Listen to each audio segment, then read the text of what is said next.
mucho tiempo, no es cierto sacrificio, pero valió la pena.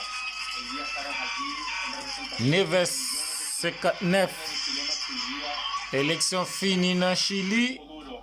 résultat est en bay. Agradecerle a cada uno de ustedes por el sacrificio, el trabajo, Yon nan ganyan yo ap fè discours. de levantar una bandera, entregar un volante, conversar con alguien. Qu'est-ce qu'a parlé là? Ka, Donc là, dit nous merci. Parler au parlement. ki le la ka nou a kon sa, hein? Para agradecer. Mbo goto de moun blese, mbo goto de moun mou. Quand on est Mba ata de tire, tout moun al vote ou tounen la ka yo bien pop. on va aller tirer au crasé. On a des biotels côté crasé.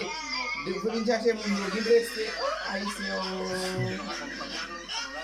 Chile, levantando Da sote nou moun pou nou pran ekzap.